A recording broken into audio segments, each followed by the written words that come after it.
श्री सद्गुरु देवाय नमः। भाइयों बहनों, कलयुग की सबसे बड़ी विडंबना यह है कि मनुष्य दुखों से घिरा हुआ है, फिर भी वह उस सरल मार्ग को अपनाने में संकोच करता है जो उसे सहज ही शांति और आनंद तक पहुंचा सकता है। यदि इस युग में कोई साधना सर्वसुलभ, सरल और सर्वाधिक प्रभावशाली कही जा सकती है तो वह निसंदेह नाम जप है। ना इसमें कठिन नियमों का बोझ है, ना समय स्थान की कोई बाधा। केवल एक भावपूर्ण पुकार और जीव का हृदय प्रभु से जुड़ जाता है।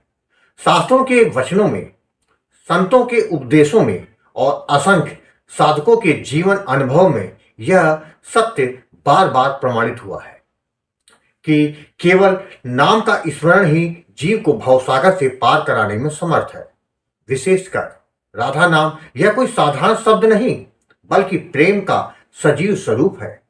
यह नाम आनंद का स्रोत है, करुणा की धारा है और चेतना को दिव्यता से भर देने वाली वह शक्ति है जो भीतर छिपे अंधकार को धीरे धीरे प्रकाश में बदल देती है। अनेक संत, भक्त और साधक इस नाम की महिमा से अपने जीवन की गहरी रातों से निकलकर ज्योतिर्मय मार्ग पर अग्रसर हुए हैं।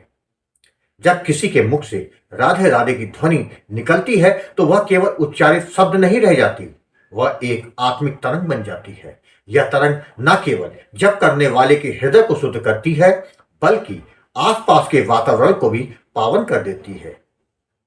ऐसे नाम जापकों को देखकर अनायास ही मन में एक भाव उठता है, जब ये लोग केवल नाम के सहारे राधा रानी को पा सकते हैं तो मैं क्यों नहीं। अनेक लोगों के जीवन में राधा नाम के प्रभाव से चमत्कारी परिवर्तन देखने को मिले हैं। कहीं असाध्य रोग समाप्त हुआ, कहीं बिखरा हुआ परिवार फिर से जुड़ गया, तो कहीं दरिद्रता के बादल छटकर जीवन में संपन्नता का सूर्य उदय हुआ है। ऐसे अनुभव दूसरों के हृदय में भी आशा जगाते हैं और वे भी राधा नाम का सहारा लेने लगते हैं। परंतु यह मार्ग जितना सहज, उतना ही धैर्य और निष्ठा की मांग भी करता है। कई साधक प्रारंभ में बड़े उत्साह से नाम जप करते हैं, किंतु जब तुरंत फल दिखाई नहीं देता तो उनका उत्साह धीरे धीरे शिथिल होने लगता है।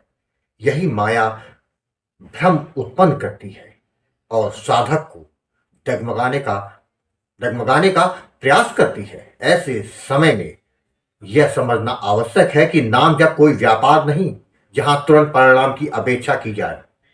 यह तो प्रेम का पथ है, यहाँ निरंतरता, विश्वास और समर्पण की सच्ची साधना है।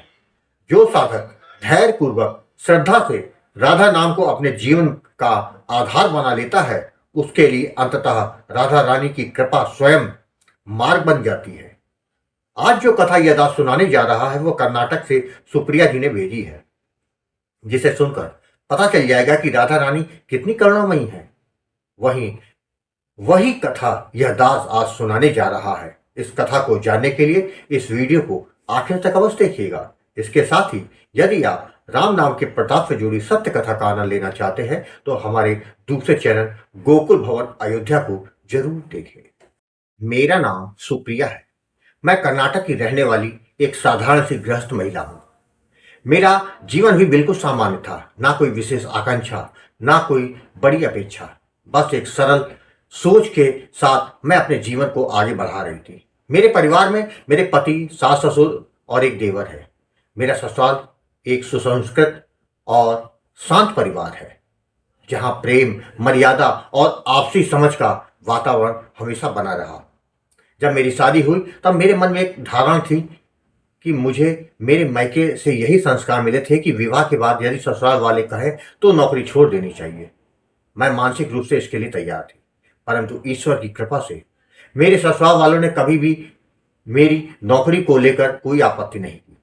उन्होंने मुझे पूरा सम्मान दिया, मेरे निर्णयों को समझा और साथ दिया। इस बात ने मेरे मन में उनके प्रति आदर और भी बढ़ा दिया। शादी के 2 वर्ष बड़े सुकून से बीते। फिर स्वाभाविक रूप से हमने संतान के बारे में सोचना शुरू किया। यही वो मोड़ था जहां से मेरे जीवन की असली परीक्षा शुरू हुई। हम दोनों माता पिता बनने की कल्पना से बहुत खुश थे, लेकिन समय बीतता गया और गर्भ धारण नहीं हो पा रहा था।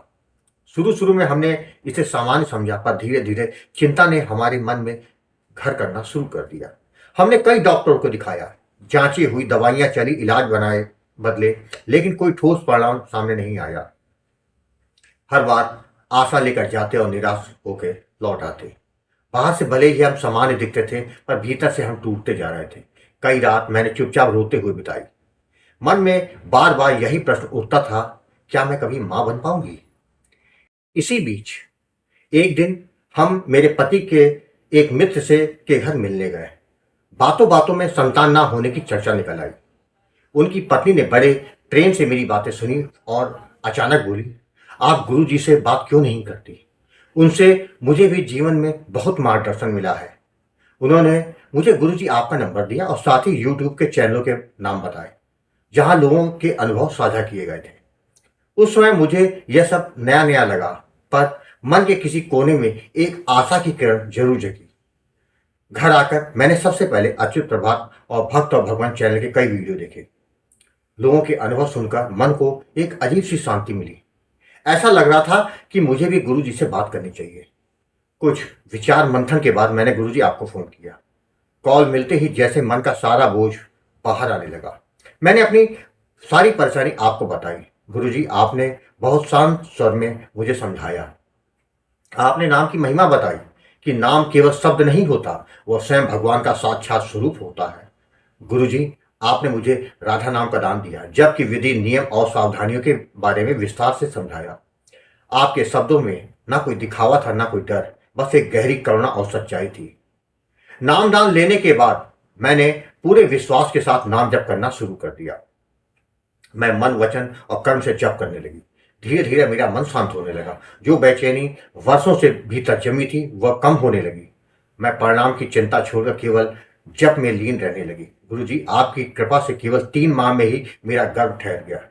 वह क्षण मेरे जीवन का सबसे सुखद क्षण था। मेरी आंखों से आंसू बह रहे थे, कृतज्ञता के, आनंद के, विश्वास के। पर यही मुझसे एक बहुत बड़ी भूल भी हो गई। मैंने सोचा कि अब तो मेरा काम हो गया, अब नाम जप की क्या आवश्यकता, और मैंने नाम जप बंद कर दिया। आज जब पीछे मुड़कर देखती हूं तो समझ आता है कि यह सबसे बड़ी अज्ञानता थी। नाम कोई साधन नहीं, बल्कि जीवन का आधार है। यह बात उस समय मेरी समझ से परे था। गर्भ धारण के चौथे माह एक भयानक दुर्घटना घट गई। मेरे पति ऑफिस से घर लौट रहे थे कि रास्ते में एक वाहन ने उन्हें जोरदार टक्कर मार दी। वे गंभीर रूप से घायल हो गए और कोमा में चले गए। उन्हें तुरंत अस्पताल में भर्ती कराया गया। उस समय मेरी दुनिया ही गुजर गई। आंखों के सामने अंधेरा छा गया। मैं बस रोई जा रही थी। कुछ समझ नहीं आ रहा था कि यह सब कैसे हो गया।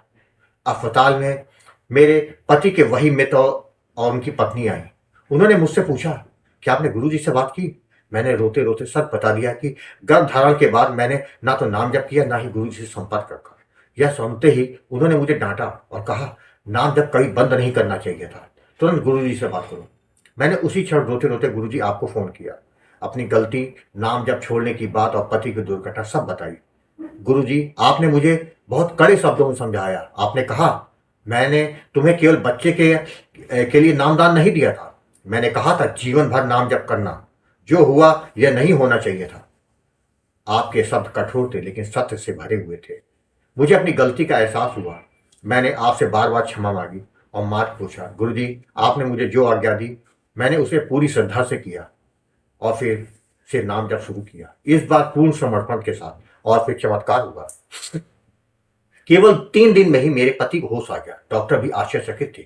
लगभग 1 सप्ताह वे अस्पताल में रहे, उसके बाद डिस्चार्ज कर दिए गए।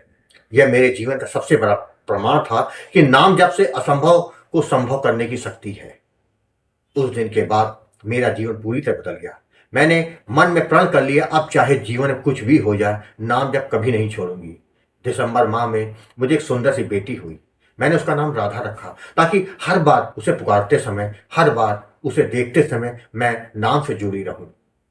आज मैं यह कथा लिखते हुए कृतज्ञता से भर जाती हूँ। गुरुजी, आपने मेरी झोली खुशियों से भर दी। आज मैं हर माह आपसे बात करती हूँ, आश्रम के निमित्त सेवा भेजती हूँ, और यही प्रयास रहता है कि जीवन भर इस मार्ग पर चलती रहूं। मैं जान चुकी हूँ नाम जप से ही जीवन है। नाम जप से ही सुरक्षा है, नाम जप से ही सच्चा आनंद है। गुरु जी, आप अपना आशीर्वाद और मार्गदर्शन हम पर ऐसे ही बनाए रखिएगा। राधे राधे। भाई बहनों, आपने देखा, जब आपके जीवन में कोई सहारा नहीं होता, उस समय राधा नाम आपके जीवन में रंग भर देता है। आपको सब्र रखते हुए भाव और विश्वास के साथ निरंतर नाम जप करते रहना है। कल्याण तो होकर रहेगा। प्रारब्ध के कारण थोड़ी देर लग सकती है, किंतु कृपा जरूर होगी। आपको कथा अच्छी लगी हो तो कमेंट में राधे राधे लिखना मत भूलिएगा, जिससे दास का मनोबल लगातार बढ़ता रहे और अच्छे प्रेरणादायक वीडियो आपको प्रस्तुत करता रहूं। आपसे निवेदन है, यदि आपके पास भी राधा नाम की महिमा, बांके बिहारी जी की कृपा और वृंदावन से जुड़ी कोई सत्य कथा हो तो उसको मेरे व्हाट्सएप या ईमेल पर भेज सकते हैं, जिस पर वीडियो बनाकर अपने चैनल में दिखाऊंगा। ईमेल का पता, व्हाट्सएप नंबर वीडियो के डिस्क्रिप्शन में दिए हुए हैं। राधे राधे।